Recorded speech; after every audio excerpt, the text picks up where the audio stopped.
remaja melewati masa perkembangan mereka dengan berbagai kesulitan. Dan kondisi psikis remaja pada masa ini sangat labil karena masa ini merupakan masa pencarian jati diri mereka.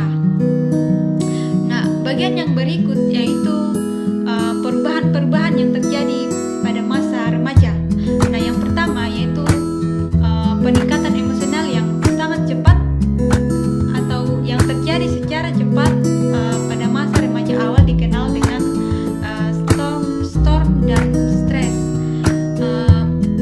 Peningkatan ini merupakan hasil perubahan dari perubahan fisik, terutama hormon yang terjadi pada masa remaja. Kemudian yang kedua, perubahan cepat secara fisik disertai dengan kematangan seksual. Nah, pada masa ini terkadang membuat remaja tidak yakin akan diri dan kemampuan mereka sendiri. Kemudian yang ketiga yaitu perubahan dalam hal menarik bagi dirinya dan hubungannya dengan orang lain. Maksudnya pada masa remaja banyak hal-hal menarik yang dibawa dari masa kanak-kanak kemudian digantikan dengan hal-hal menarik yang lebih baru dan matang. Kemudian perubahan yang berikut yaitu perubahan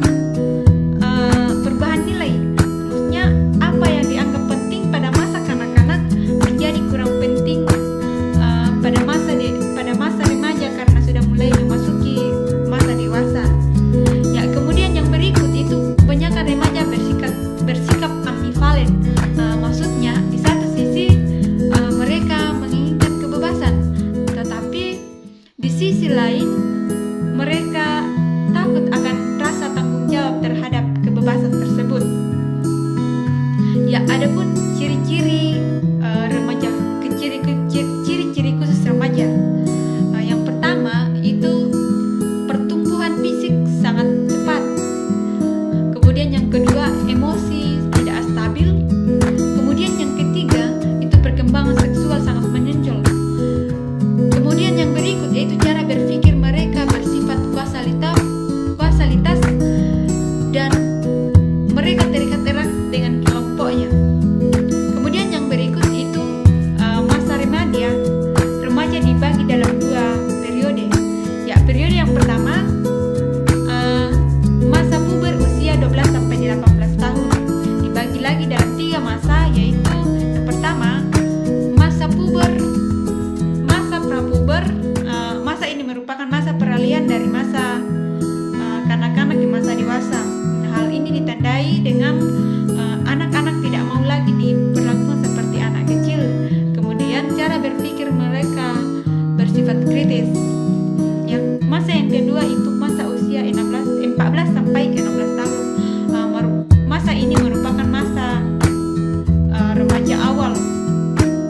Nah, ini di cirinya itu anak remaja mulai cemas dan bingung tentang perubahan fisik mereka. Kemudian mereka sudah sangat memperhatikan penampilan mereka. Kemudian yang berikut yaitu sikap mereka tidak menentu atau pelin-pelan. Kemudian masa yang ketiga yaitu masa akhir atau masa 17 sampai 18 tahun. Nah, masa ini merupakan peralihan dari masa puber ke masa adolescent. Nah, masa ini cirinya itu pertumbuhan fisik sudah mulai matang, tetapi perkembangan psikisnya belum tercapai sepenuhnya. Kemudian yang kedua yaitu proses kedewasaan jasmania pada remaja putri lebih awal daripada remaja pria. Kemudian yang kedua yaitu periode masa remaja adolescent usia 19 sampai 21 tahun. Nah, masa ini itu merupakan masa akhir dan beberapa sifat penting diantaranya itu yang pertama perhatiannya tertuju pada hal-hal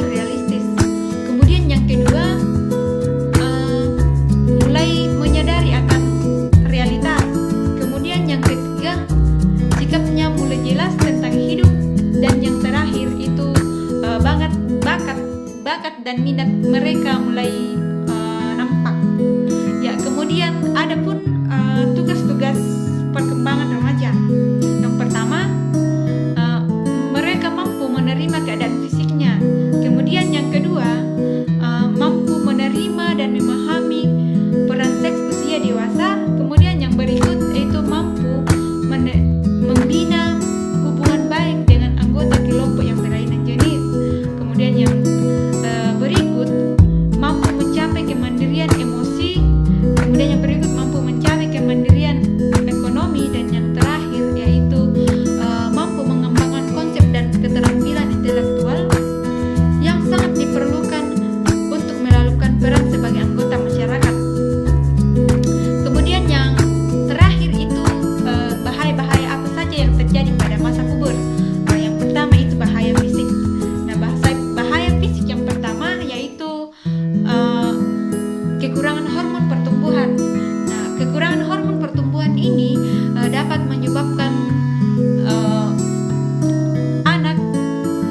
menyebabkan anak-anak menjadi lebih kecil dari rata-rata pada waktu ia matang. Kemudian yang kedua yaitu kekurangan hormon gonad.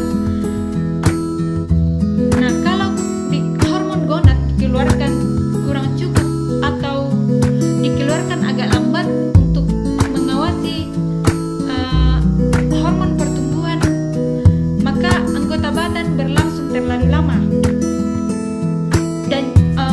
dan individu menjadi lebih besar dari rata-rata. Kemudian bahaya kurangnya hormon gonad juga ini mempengaruhi perkembangan normal organ-organ seks dan ciri-ciri seks sekunder, sehingga individu tetap seperti kekanak-kanakan. Ya, kemudian bahaya yang ketiga yaitu persediaan hormon gonad yang berlebihan. Nah, dapat menyebabkan produksi hormon gonad yang berlebihan dalam usia yang sangat muda dan mengakibatkan masa puber dimulai pada usia paling dini yaitu usia 5 sampai 6 tahun. Nah, masa ini biasa disebut dengan masa puber paling dini atau masa puber paling awal. Kemudian yang bahaya kedua yaitu bahaya psikis. Nah, bahaya psikis ini terdiri yaitu konsep diri yang kurang baik, kemudian prestasi rendah, kemudian kurangnya persiapan untuk menghadapi masa puber. Kemudian yang berikut yaitu tidak menerima tubuh yang berubah. Ya, demikianlah materi yang bisa saya